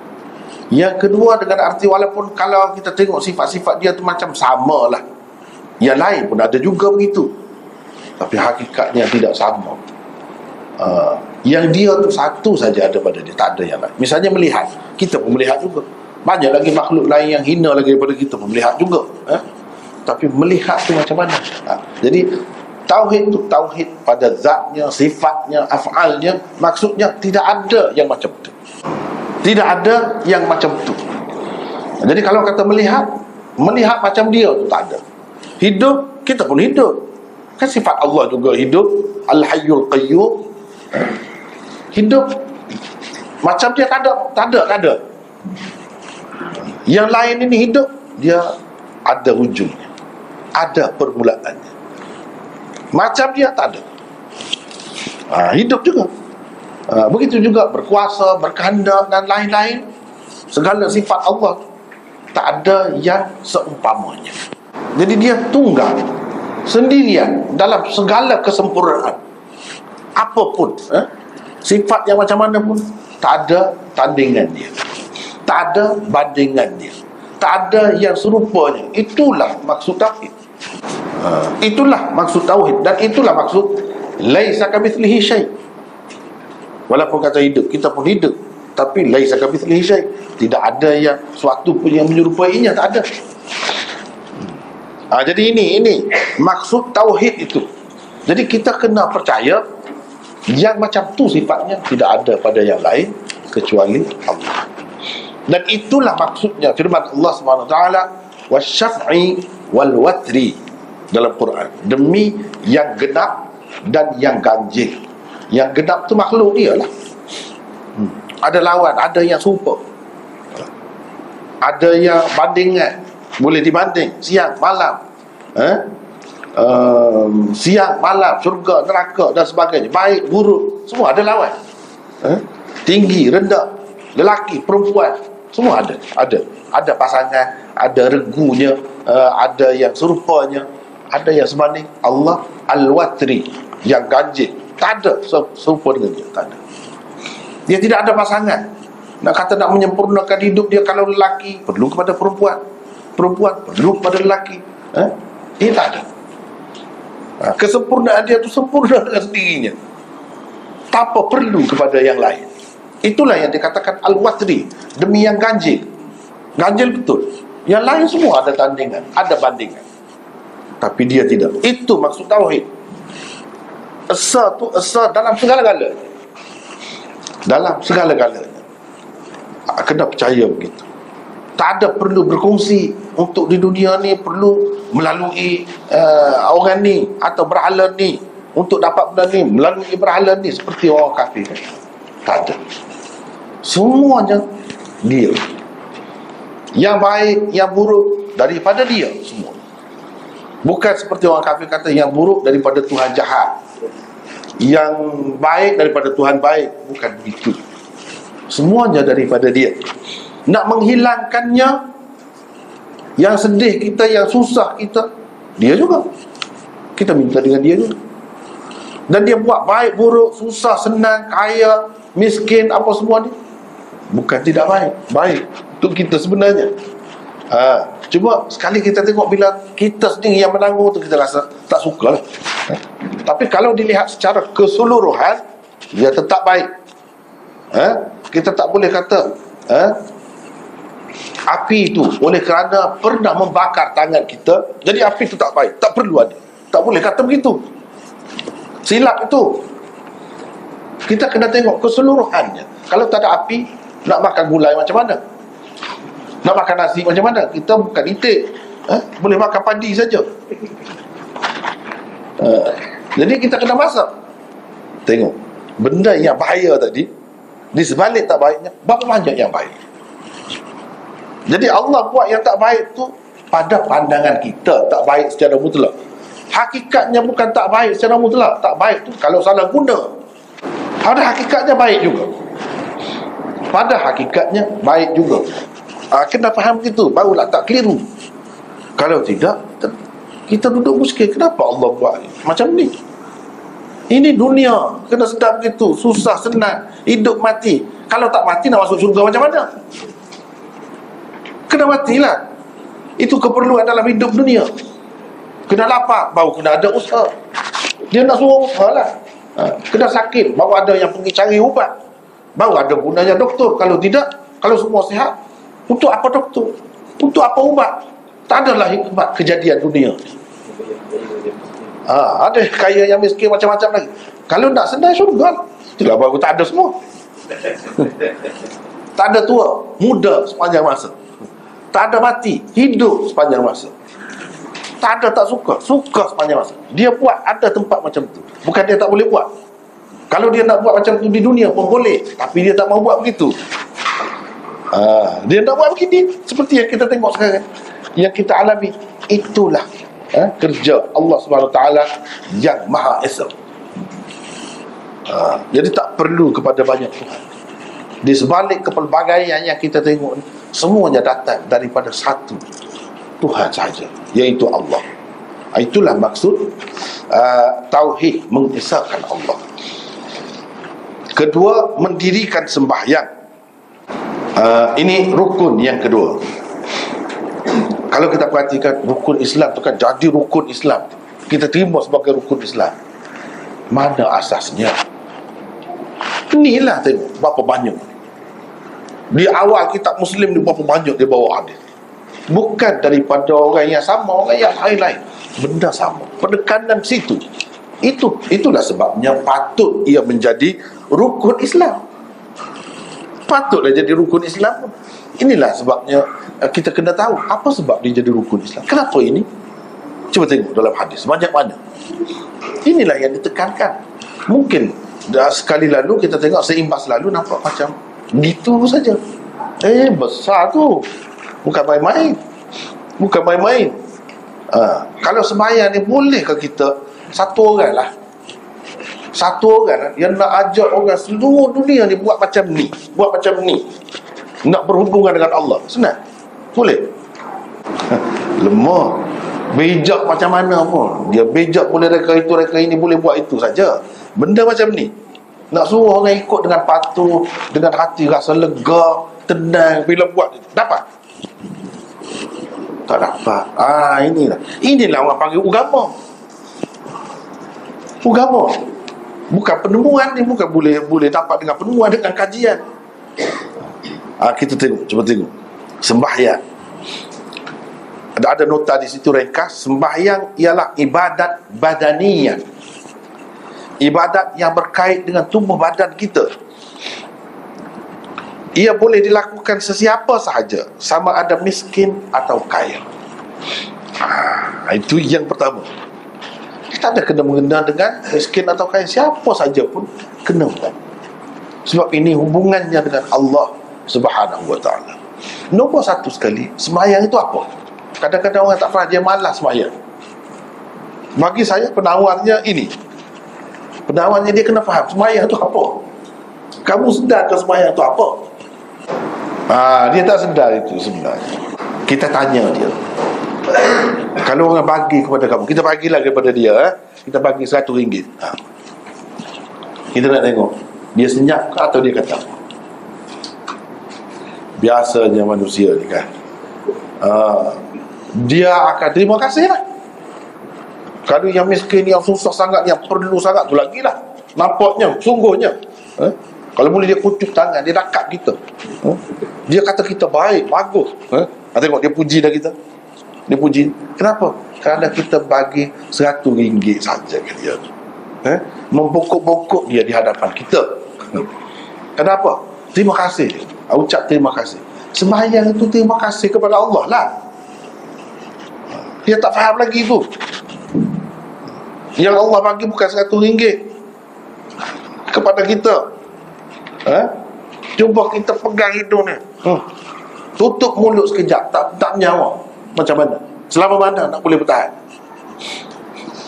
Kalau tak ada udara ni, tengok orang yang pergi ke lain kena bawa oksigen, pakai oksigen. Susahnya pikul belakang. Kita sendiri di sini, tak ada terasa apa-apa benda pun. Cuba tengok orang yang lelah, yang mengah, asma tu, tak boleh nak bernafas. Bila pergi ke hospital tu, ataupun isap itu, bila pergi ke hospital, masuk oksigen, lega. Tanya dia, berapa harga nyawa, nafas. Orang macam tu, kalau dia kata, kalau kamu boleh bernafas, kamu sembah aku. Sembah tu, kalau orang kafir tu. Kalau kita dapat pagi, dia lega bernafas. Jadi dengan udaranya, dengan segala-galanya rezeki yang Allah SWT bagi, tak mau terima kasih kepada dia. Terima kasih kepada manusia ialah kita kata terima kasih kepada Allah. Kalau dengan ucapan alhamdulillah, kalau dengan perbuatan, adakah orang yang buat bagi RM1 kepada kita, kita pun ambil tukul katak kepala dia? Ada macam tu? Takkan macam tu. Kalau nak ada pun kita nak tolong dia, nak buat apa yang perlu kita buat untuk dia. Itu kan. Jadi Allah SWT dengan perbuatan apa kita nak? Kita nak buat macam mana? Nak syukur kepada dia, nak menyatakan terima kasih kita tu macam mana? Boleh rekod sendiri ke? Tak boleh. Kita tak dapat tahu semua ini kecuali dengan agama cerita kepada kita. Ini caranya. Kalau tidak, akan jadi macam-macam lah cara bersyukur tu. Tak tengok kau agama sebanyak mana yang ada dalam dunia, macam-macam kan cara dia nak menyatakan terima kasih kepada Allah. Saya pernah tengok semasa saya di India dulu. Saya duduk di negeri yang banyak agama, macam-macam agama. Cara dia bersyukur kepada Tuhan, salah satu contoh yang saya nak sebut, dia berdiri daripada rumah dia, pintu rumah dia, dia pun terletak, merebahkan diri dia, terletak, dia hulur tangan. Jadi ujung tangan dia di mana? Dia akan bangun pula, pergi tempat ujung tangan dia, dia rebah gitu pula sampai naik atas, dipanggil mandir. Rumah ibadat dia tu sampai depan berhala dia tu begitu. Cuba bayangkan tengah-tengah jalan tu apa yang tak ada? Tai lembu, tai kuda, macam-macam ada lah. Tapi begitu cara dia buat. Kononnya berterima kasih kepada Tuhan. Kalau kita ni orang Hindu, kita buat macam tu jugalah kita. Tapi kerana kita Islam, sopan cara tu. Tak ada benda-benda yang mengarut macam tu, kotor macam tu, menyeksakan diri macam tu. Tak ada. Yang ada dalam bentuk sopan. Sopan macam mana? Tengok rokok, sujud, tenang dengan tumak nina. Semua itu gambaran malaikat. Makhluk di alam lain ada buat begitu. Ada malaikat yang berdiri saja menghadap Tuhan. Ada malaikat yang rukuk saja.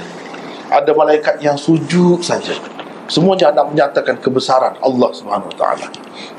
Jadi kita tiru yang itu. Kita ambil semua perbuatan mereka dalam menyatakan syukur kita kepada Allah SWT itu dalam keadaan yang sopan. Tak ada perbuatan kita tu menyerupai binatang. Sebab kita manusia, tak sesuai. Cuba tengok, sebab itu Nabi SAW larang kita bersembahyang, sujud itu cepat sangat macam burung mematuk. Tengok, dia larang. Jangan seperti syaitan cekak pinggang macam ni. Itu syaitan, itu orang sombong. Apa kita nak berlagak dengan siapa? Kita nak menghadap Allah kan? Takkan nak cekak pinggang macam nak berlawan. Tak sesuai. Cuba tengok, semuanya diajar kepada kita dalam keadaan paling sopan, paling beradab, paling suci. Suci zahir, disuruh kita supaya suci zahir dan suci batin, ikhlas kepadanya. Cuba perhati, mana yang paling baik dalam dunia? 5 kali sehari sekurang-kurangnya sembahyang, ingat kepada Allah. Sebab nikmat Allah SWT begitu banyak.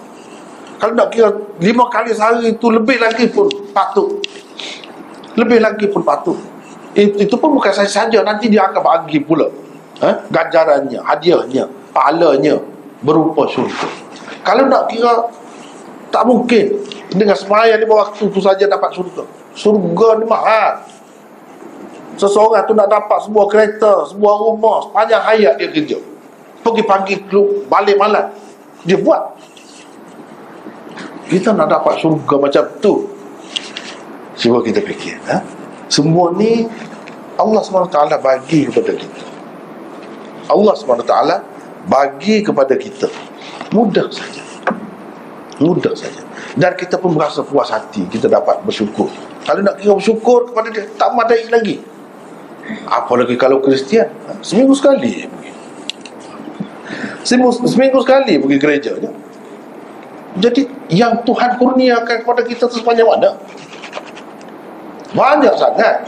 Jadi patut ke seminggu sekali? Seminggu sekali tu pun ada juga yang tak pergi, kosong gereja. Ini cara dia berbeza. Kalau Islam dia nampak sangat dekat dengan Allah, Tuhan yang berikan segala-galanya kepada dia. Nampak sangat. Dan ini berkait dengan badan. Kalau kaya miskin sama saja boleh buat semua. Sebab semuanya perlu berterima kasih kepada Allah SWT. Semua mendapat yang paling baik untuk kehidupan di dunia.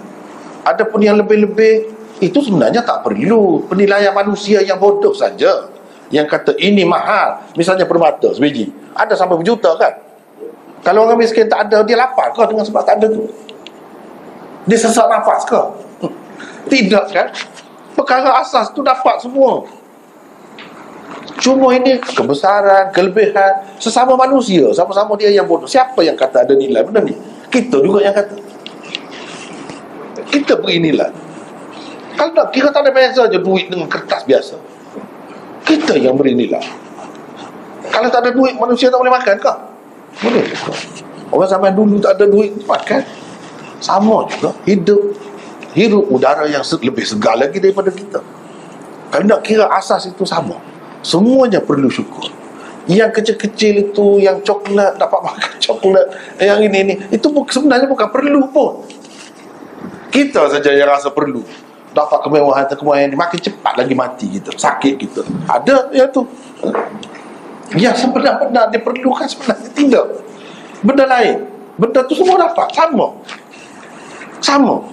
Berapa ramai kita tengok orang-orang yang miskin tu, dia sihat itulah nikmat yang paling besar. Kita kalau kaya pun dah manis tak boleh makan, garam pun tak boleh makan, tak boleh masak, semua tak boleh dapat apa maknanya? Baru nampak semua ni perlu berterima kasih kepada Allah. Nak berterima kasih macam mana? Semayanglah. Diajarkan kepada kita.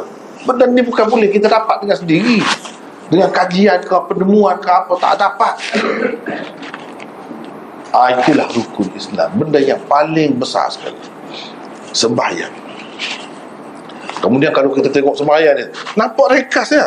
Tapi kalau nak bincang ini, sembahyang saja dia pun tak habis. Sembahyang tu ada sembahyang berjemaah, ada masjid, ada semua, ada dalam Quran, ada dalam hadis. Caranya macam mana? Bolehkah imam dua atau seorang saja depan? Kemudian nak ikut macam mana? Semua ada. Semua ada, lengkap. Jadi semua ni diajarkan kepada kita bukan sahaja untuk menjalinkan hubungan dengan Allah, tapi hubungan sesama manusia. Itulah yang dikatakan jemaah. Jemaah pula ada dalam satu kawasan masjid. Tempat itu suci, kita jaga daripada diri kita, daripada benda-benda maksiat. Kita tak lakukan di situ. Apa naknya? Kemudian dia kata pula, ju'ilat liyal ardu masjidan wa tahura. Bumi ini dijadikan kepadaku sebagai masjid. Masjid dia sudah ajar, masjid ni tak boleh kita bercakap, tak tutup pasal. Masjid ni tempat ibadat, tempat ingat kepada Allah, bersembahyang misalnya, dan lain-lain lagi. Tiba-tiba dia kata bumi ni semua masjid. Apa dia naknya? Dia naknya kalau boleh ni bumi ni jadi masjid semua. Tapi tentu susah kan kalau kita nak buat bumi ni semua sebagai masjid. Tapi mana dalam keadaan terpelihara, terjaga, dan ada disiplin, ada ketua, ada sistem, ada peraturan, apa yang diikut, semua ada. Semua ada. Jadi ini semua pengajaran secara tidak langsung kepada umat Islam, hidup bermasyarakat, hidup bernegara. Negara lah kalau macam tu. Dan kalau masjid takkan nak bina tempat minum haram misalnya. Kalau masjid takkanlah kita nak berjudi dalam masjid. Kalau masjid takkanlah kita nak buat benda yang tak sesuai dengannya. Begitu juga kalau bumi ni jadi masjid, mana akan terpelihara, akan terjaga. Kita tak akan menipu orang dalam masjid, tak akan. Jadi di luar pun begitu jugalah. Kita berada dalam satu masyarakat, satu keluarga, saling melengkapkan. Lebihnya sembahyang jemaah daripada sembahyang biasa. Kenapa? Kerana ada ketikanya kita lalai, leka, orang lain tidak leka, dia dapat menampung kekurangan itu. Ketika dia leka, kita tidak leka. Kita dapat menampung kekurangannya. Masing-masing melengkapkan satu sama lain. Ikut seorang imam. Imam itu ikut Allah. Kita nak tegur pun ada caranya. Bukan kata Tuan Imam 3 kali dah tu sujud itu. Ada tak boleh macam tu? Subhanallah. Ada caranya yang diajar. Begitu juga kita dalam masyarakat dengan pemimpin. Bukan tak boleh tegur, tapi tegurlah dengan beradab, dengan sopan. Sebab semua kita nak menuju kepada Allah semuanya. Bukan nak berkelahi, nak menuju kepada Allah. Jadi tegurlah dengan baik. Dia pun kena turutlah. Jangan orang tegur pun tak baiki juga, tak berubah-ubah juga. Cuba tengok. Ini semua pengajaran untuk kita hidup. Di sebalik sembahyang tu saja, selain bersyukur, berapa banyak lagi hikmatnya. Sebab itu patut, layak ia jadi rukun Islam. Nampak hebat Islam. Sebut 5 saja, tapi di sebalik tu apa ada. Kemudian yang ketiganya, memberi zakat. Ialah ibadat maliyah. Ini ibadat yang berkait dengan harta semata-mata.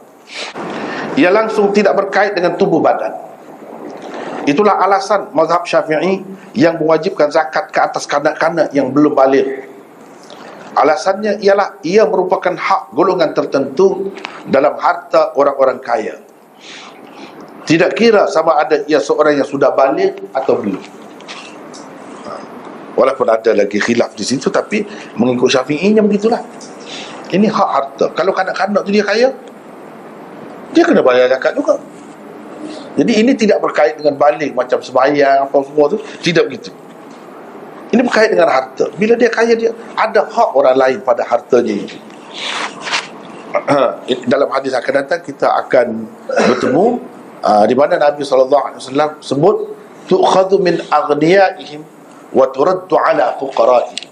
Hakikatnya zakat itu diambil daripada orang-orang kaya di kalangan mereka dan dikembalikan kepada orang-orang yang susah di kalangan mereka. Itulah hakikatnya. Dan zakat itu juga dalam Quran disebutkan, khudh min amwalihim sadaqatan tutahhiruhum wa tuzakkihim biha. Zakat itu dapat menyucikan harta benda kita. Harta benda ni kita tak nampak, dia boleh jadi kotor.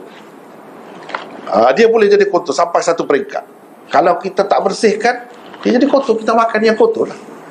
Pasal apa? Sebab sebenarnya bahagian itu, sejumlah yang tertentu adalah sebenarnya hak orang lain. Sudah jadi hak orang lain. Jadi kita kena kembalikan, berikan kepada yang berhak. Itulah hakikatnya. Dan barulah dalam masyarakat ini tidak ada orang yang susah. Barulah tidak ada pencurian, perompakan dan sebagainya. Sebab apa? Semua senang.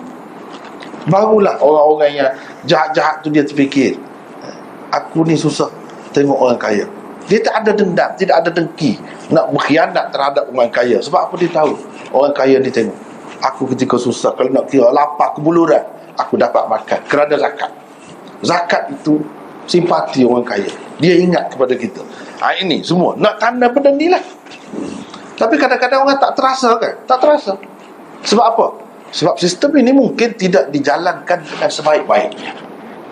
Kalau dijalankan dengan baik, ini kemuncak keistimewaan umat Islam dari segi keuangan dan perekonomian. Sebagai contoh lah, ini contoh saya selalu sebut dah sebelum ini. Dalam Quran ada sebutkan, innamas sadaqatu lil fuqara wal masakin wal 'amilin 'alaiha wal mu'allafati qulubuhum wa fir riqab, dan ada sebut wabnis sabil. Ibnis sabil itu siapa? Dan adakah kita sediakan zakat untuk mereka?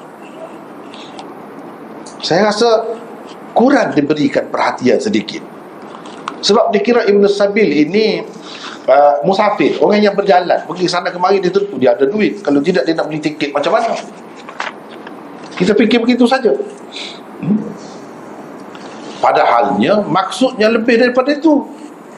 Bayangkan, kalau di satu tempat, misalnya di sini, dibangunkan satu bangunan untuk Ibn Sabil.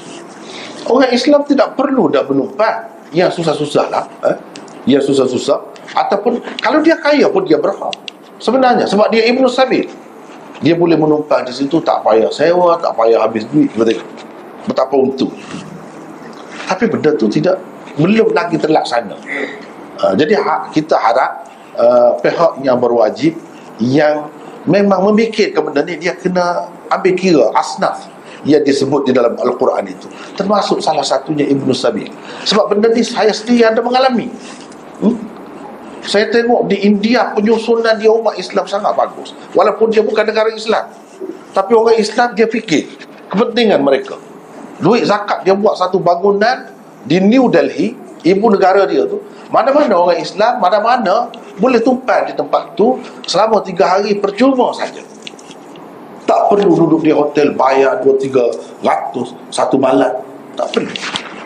Apalagi kalau yang susah jadi dia berasa bertuah, sebab dia boleh duduk di situ. Cuba bayangkan kalau kita buat setiap negeri di ibu negeri saja satu-satu, betapa senangnya kalau macam tu kan. Ini daripada zakat lah yang disebut oleh Allah SWT sendiri.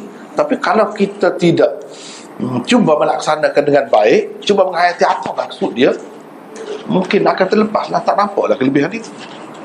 Al-Gharimin misalnya, orang yang bankrupt lah maksudnya, dia boleh diberi daripada duit zakat. Jadi dia terasa masyarakat ni fikir untuk dia, untuk kebaikan dia. Bukan masyarakat biarkan dia saja. Tidak. Duit zakat tu duit masyarakat lah. Ada pihak yang menguruskan dia urus dengan baik dan bagi kepada orang yang bankrupt tadi. Dia sudah putus asa dah. Benda-benda macam ni, mati modal, semua ni jadi bankrupt, muflis. Kalau orang kafir boleh bunuh diri tu. Kita nasib baik Islam ada ajaran tak bagi bunuh diri ke apa. Bolehlah bertahan, tapi macam-macam perasaan dia. Macam mana kita cuba fikir perasaan dia. Semua ini termasuk di dalam itu. Tapi kalau zakat yang diberi hanyalah zakat fitrah, berapa sen sangat? RM7. Nak boleh buat apa sangat dengan RM7 tu? Setahun sekali pula. Dan kita tak faham falsafah di sebalik zakat itu, fitrah, untuk apa? Yang lebih besar maknanya ialah zakat-zakat yang lain. Zakat-zakat yang lain itu sebenarnya barulah kita tengok masyarakat ni harmoni, jadi baik, jadi bersimpati terhadap satu sama lain. Yang jahat tu kalau dia nak buat jahat, dia fikir, dia ada mikir. Tengok saudara-saudara kita yang kaya, kerana dialah dia bagi kesenangan kepada kita. Kita pergi ke mana-mana, kalau tidak kena sewa hotel. Ni tak payah pergi sana saja. Cuma fikir, kalau ada semua ni berjalan dengan baik, dengan sempurna, mungkin tak sampai masanya lagi, wallahualam, saya tak tahulah itu. Tetapi kalau nak dikirakan, ini termasuk dalam asnaf yang disebut di dalam Al-Quran sendiri. Betapa pentingnya keadaan zakat itu. Dan ini juga merupakan ibadat. Tapi ibadat ni fikir dari segi keuangan, duit, keperluan hidup, Islam jadikan sebagai rukun Islam. Tengok macam mana Islam menjaga kepentingan duniawi manusia, dan diletakkan sebagai ibadat, bukan saja-saja begitu, tidak, sebagai rukun. Kalau tidak, tak sempurna Islam seseorang itu. Dan dengan sendirinya bila dia kata bagi zakat, kita yang miskin nak bagi zakat, macam mana kita tak ada duit? Secara tidak langsung ini semua memotivasikannya untuk bekerja, untuk jadi kaya, untuk jadi senang, supaya dia dapat menyempurnakan rukun Islam. Tengok dalam tu maksudnya. Apa makna rukun Islam? Kita tak dapat pergi haji, kenapa? Susah. Jadi sempurna ke Islam kita? Tak sempurna lagi lah, sebab rukun belum. Maka rukun belum kita buat, maka dengan sendirinya akan mendorong orang itu bekerja, sekurang-kurangnya dia fikir untuk pergi haji. Untuk pergi haji, pergi keluar negara. Kadang-kadang manusia ni tak keluar negara seumur hidup dia. Sekurang-kurangnya dia pergi satu tempat di mana dia boleh tengok macam-macam rupa manusia. Semuanya Islam, tunduk pada Allah, seperti dia, diikat dalam satu ibadat yang sama. Cuba bayangkan macam mana perasaan. Ini nampak keindahan Islam itu. Pada rukun Islam saja tu sudah kita dapati berapa banyak keistimewaannya. Jadi saya rasa tadi pengurusi sebut itu pukul 12, ni pukul 12 lebih. Saya rasa ringkas sajalah kita berhenti setakat itu dulu untuk kali ini, dan insya-Allah kita sambung lagi kemudian hari. Wallahu a'lam. Wa akhiru da'wana. Ada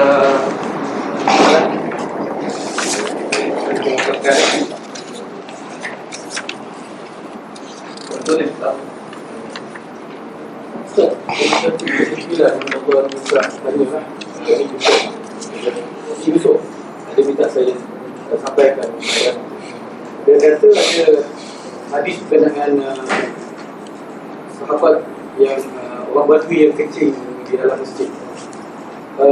Riwayat daripada Abu Dawud dan salah satu daripada Ibnu Majah mengatakan bahawa Badui itu solat dulu, kemudian dia berdoa.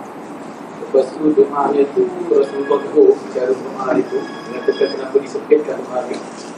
Lepas tu dia pun pergi ke sudut dia kecil. Dalam riwayat Bukhari dan Muslim pendek saja.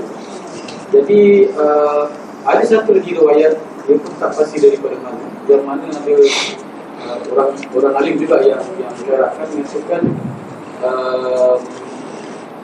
bahawa doa tu dibuat selepas Rasulullah tegur dia kecil. Jadi yang mana satu yang betul antara dua? Doa sebelum ke atau selepas? Saya tidak dapat pastikan sebenarnya. Tapi yang saya dah siap bahawa Abu Dawud dengan itu memang ada. Cuma dahulu kemudian tu. Yang kemudian saya tak jumpa. Jadi ada yang mengatakan selepas. Jadi nak tanya Maulana sama ada pernah ada. Saya tak, mungkin ada baca tapi tak ingat lah. Dulu kemudian. Tapi cerita tu memang betul lah. Cerita tu memang betul lah cerita tu. Yang itu hadis sahih tidak? Yang Saya semua boleh pakai. dengan doa sebelum tu yang Abu Dawud dan Ibnu Majah tu. Kita boleh pakai kedua-duanya. Cuma nak tarjih yang mana tu tak jadi masalah sebenarnya. Tak jadi masalah kalau kata itu. Yang itu dahulu pun tak jadi masalah. Kalau itu kemudian pun tak jadi masalah juga. Jadi kalau sudah ada dalam hadis tersebut dahulu, pakai sajalah yang itu. Pakai saja. Tidak jadi masalah. Assalamualaikum warahmatullahi wabarakatuh. Saya ada dua soalan. Yang pertama, mana sistem berkaitan dengan zakat pendapatan ini. Ada semua orang, zakat fitrah ni semua orang peka lah.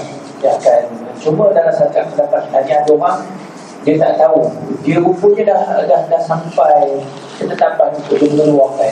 Dia tidak tahu. Ini kalau dia terlepas beberapa tahun, baru dia tahu bahawa dia adalah sebahagian daripada orang yang wajib mengeluarkan zakat pendapatan. Jadi bagaimana dengan apa dia perlu keluarkan, bagaimana atau dia kena kafarah ke, ataupun bagaimanalah untuk yang dia dah terlepas sebelum itu. Dan satunya berkaitan dengan makanan ni.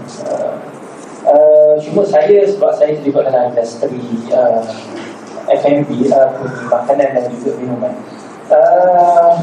dan juga kosmetik lah sekali. Sebab saya satu seorang eksekutif halal. Cuma dalam saya ada dengar tentang apa yang Maulana telah syarahkan dalam Al-Quran itu dalam YouTube. Cuma dalam industri ini kebiasaannya bahan-bahan yang kritikal lah, ataupun syubhat disebut sebagai ramuan kritikal. Terutamanya industri seperti confectionery, roti dan juga bakery itu.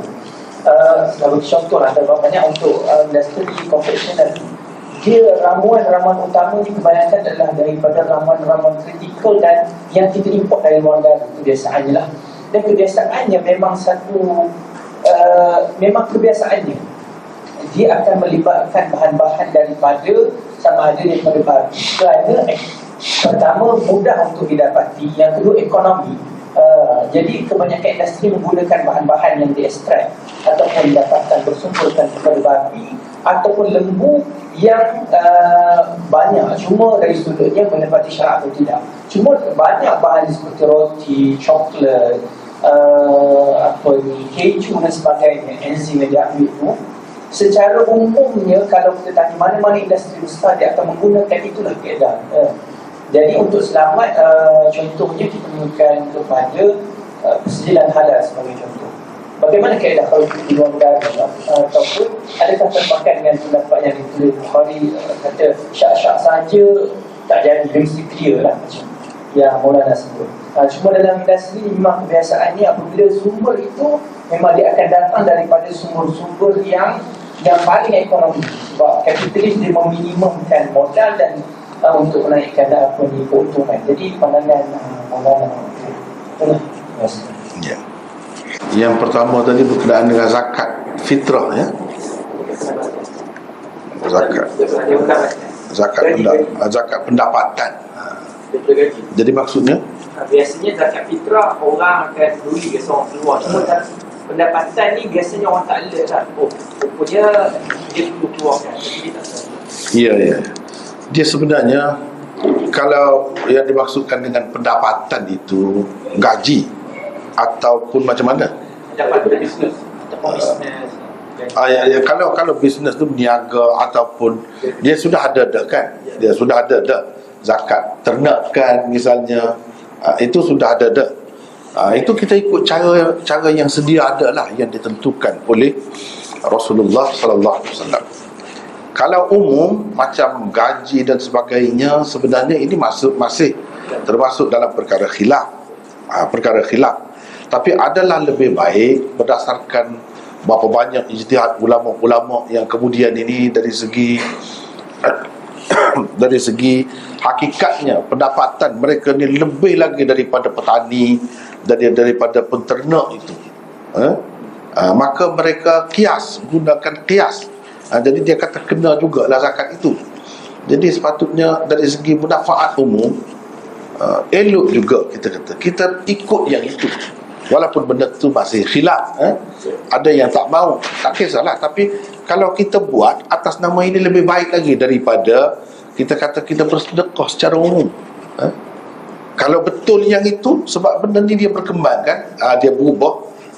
Jadi lebih baik kita buat sebagai bagi zakat itu daripada kita infak secara biasa. Zakat 1,2,5%. Begitulah. Jadi Ustaz, ada jalan keluar punya Ustaz saya boleh buat. Ya. Kita kena bayar income tax. Saya bayar semua daripada zakat. Kemudian dia lepas income tax. Memang begitu. Sebenarnya pihak pemerintah kita banyak bagi kemudahan kepada umat Islam ni dalam perkara ni. Misalnya seperti yang disebutkan tadi, bila kita bayar zakat, lepas income tax itu. Tidak kata kita kena dua-dua sekali. Jadi tidak begitu. Dan kita kena pekalah kesedaran dari segi masyarakat. Keperluan masyarakat sekarang ni bukan macam dulu. Kalau dapat dipenuhi zaman dahulu dengan petani mengeluarkan zakatnya, penternak mengeluarkan zakatnya, itu saja, rasanya sekarang ni tidak mencukupi dengan mereka itu saja. Jadi saya rasa adalah lebih baik mana kita pakai pendapat yang mengatakan pendapatan itu pun perlu juga dikeluarkan zakatnya. Dan ini termasuk khudh min amwalihim, ini termasuk dalam harta juga, bahkan di setengah-setengah tempat tu hasil pendapatan daripada pertanian jauh kurang berbanding dengan gaji yang seseorang itu dapat. Jadi dia sepatutnya kena fikir ke arah itulah, sebab yang saya ingat tadi pasal bilangan tu. Maknanya kita ambil pandangan yang mewajibkan itu, Ya. dan bagaimana yang tahun-tahun yang dia terlepas. yang terlepas tadi ya. Jadi itu bagi pula lah macam qada lah, kita kata kena bagi itu. Dari segi kafarah apa tidak ada, bagi mana yang terlepas saja. Tapi kalau sekarang ni ketika kita ni susah, jadi tak perlulah, sehingga jadi senang lah. Bila senang, kita kena macam qada lah. Seperti kalau sembahyang yang kita terlepas tu kita qada, jadi yang ini pun kena qada jugalah. Itu saja. Bilangan income tax banyak daripada kalau kita nak bayar zakat. Jadi boleh diniatkan masa kita ambil income tax tadi, kita bayar kepada zakat, masa yang lebih tu kita niat baru tukar tak ada masalah. Boleh. Boleh. Sebab income tax boleh banyak pada Boleh. Kita niat itulah. Sebenarnya atas niat kita itu jalan keluar lah. Jalan keluar. Kalau boleh kita bagi terus secara langsung kepada orang-orang yang berkenaan, itu lagi baik, lagi baik, sebab dia tak pergi dah. Kalau kata income tax ni boleh jadi luas sangat dia pergi itu. Dia luar daripada 8 jenis manusia yang Allah SWT sebut itu. Tapi kalau kita boleh pusingkan pergi kepada zakat, sudah tentu dia terhad, dan kepentingan itu dirasai oleh umat Islam, itu lebih baik lagi. Jadi itu maksudnya tadi, saya terlupa tadi. Yang seterusnya apa tadi? Penggunaan itu. Jadi kita mesti kena teliti, cermat lah dalam perkara ni. Sebab kita sekarang ni sudah jadi bertanggungjawab bila kita terlibat dalam perkara tu. Kalau dah tahu buat kita. Kalau tahu salah kita guna tu. Jadi kita sekarang ni saya rasa sudah ada banyak pilihan kan. Walaupun kita kata mungkin lebih tidak ekonomik lah, macam kata tadi, tak kira, kita kena guna juga yang halal, yang tidak ada keraguan itu. Kalau ada keraguan, boleh tahan lagi. Ini kalau kita tahu jelas sebagai bahan yang haram, tak boleh kita terlibat dalam menyebarkan benda yang haram di kalangan umat Islam. Jadi kesianlah kepada mereka. Yang melakukan itu sebab dia mendapat dosa. Ya, dia berdosa juga tu. Berdosa juga. Jadi kita yang pengguna ni pun kena faham lah, kalau dengan sebab kita guna bahan yang halal tu jadi mahal sedikit, katakanlah. Jadi mereka kena faham lah, untuk mendapat yang halal ni kalau kita bayar mahal sedikit pun kita lebih puas hati kan. Tidak fikir dari segi jimat saja, lebih murah saja, tak boleh fikir begitu. Tapi kita kena bagi tahu lah. Saya takut begini, ambil kesempatan saja, yang sebenarnya kalau guna yang halal pun wallahu alam lah, adakah beza dari segi harga dia tu nak dapat bahan tu, atau tak ada beza? Kalau tak ada beza, lagilah kita bersalah, kenapa tak guna yang halal itu. Kalau ada beza pun kita kena bagi tahu, dan sepatutnya pengguna-pengguna Islam puas hati dan dia rela untuk mendapat yang halal ni, dia bayar lebih sedikit. Itulah sepatutnya. Kita tak boleh bermudah-mudah dalam perkara ni. Berkenaan dengan yang syak, yang ragu tu, maksudnya misalnya ni orang Islam, kita tak tahu dari segi akidah dia sejauh mana, dia faham betul ke tidak, dia sembelih, kita nak makan daging dia. Jadi macam mana? Itu tak perlu usut, tak perlulah kita selidik dia kena orang yang betul-betul belajar. Tak perlu begitu. Asalkan pada zahirnya dia telah memenuhi syarat-syarat Islam, misalnya untuk sembelih, jadi kita baik sangka lah. Dan Nabi SAW mengajar kita, bila kita menggunakan bahan-bahan yang macam ni, kita bismillah saja. Itu dapat menampung mungkin kalau ada kekurangan-kekurangan di pihak orang lain. Itulah caranya. Begitulah. Kemudian yang saya tahulah, dari segi pihak berkuasa ni, dari segi dia nak bagi sijil halal apa tu, agak teliti. Wallahu a'lam, saya tak tahulah. Orang yang terlibat lebih dekat, dia lebih tahu. Kalau begitu, dia pun bertanggungjawab juga. Kalau dia cuai dalam perkara ini, dia pun berdosa. Semua pihak berdosa, pembuat pun berdosa. Jadi benda ni kena teliti lah. Dan sebenarnya kalau kita bersungguh-sungguh, kita berpakat, kita boleh cipta, boleh buat sebagaimana gelatin itu. Dulu tak ada yang halal, tapi bila orang Islam sebut benda ni, masing-masing fikir seluruh dunia, dia boleh ada juga. Itulah caranya, kita berdikari lah, jangan bergantung dengan orang. Berkenaan perkara dan kita dah sebut roti salah satu benda kuatnya. Maka kita selama kita makan, kita tak tahu yang pengguna tak ada dalam hal ni dosa tu tak ada. Tak ada lah. Sebab apa? Dia ada pengesahan daripada pihak berkuasa. Jadi mereka bertanggungjawab. Dia bertanggungjawab. Kita dari segitu tak kisahlah. Jadi bermudah-mudah sedikit, bismillahirrahmanirrahim, cukuplah. Sebab zahirnya tidak mengapa. Kalau tak boleh, kenapa dia biarkan? Ini negara Islam, pemerintah Islam, sepatutnya dikawal benda ni. Jadi kita nak siasat semua, mana ada kemampuan kita kan, pengguna ni. Itu termasuk dalam keperluan asas juga. Jadi orang-orang yang berkenaan itu lebih bertanggungjawab sebenarnya. Itulah. Zakat dan sedekah ni, dia bayar zakat setiap bulan dengan pendapatan dia bayar zakat, dan kali dia dapat bonus, dia pun dapat bonus, sepatutnya dia potong daripada zakat, tapi tidak, dia ambil daripada bonus tu, katakanlah daripada dia dapat dekat 20,000, dia ambil 2.5%. Jadi ada orang datang dia untuk belajar agama kan, aku bayar zakat kamu. So fadilat tu zakat dia atau sedekah? Di atas niat. Kita nak bezakan antara sedekah dengan zakat. Kadang-kadang orang tu dia bayar zakat tapi dia bayar dia dekat tapi dia masukkan Tak boleh, dia kena jelas lah. Sejumlah yang dia kena bayar zakat daripada harta dia, itulah yang dikira sebagai zakat. Dan niat, dia kena niat. Semua ni seperti sembahyang lah. pada niat. Pada niat. Seperti sembahyang lah. Ini sembahyang apa, ada niat kan. Tapi zakat ni kan nak kena cukup setahun. Ya.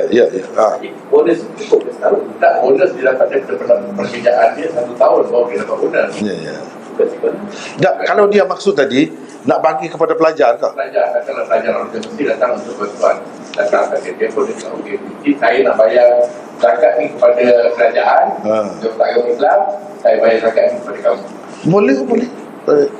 Tak ada jadi masalah sebab dia termasuk dalam fi sabilillah. Alhamdulillah. Fi sabilillah ni untuk kerja agama. Misalnya orang ni nak belajar agama. Jadi kita niat, atas niat saja. Dan sekiranya benda tu termasuk dalam kewajipan kita. Tapi kalau tak wajib, dia jadi sedekah.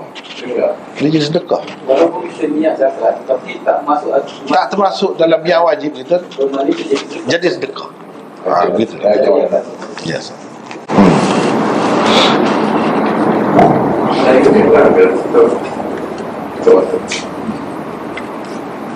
Bismillahirrahmanirrahim. Assalamualaikum.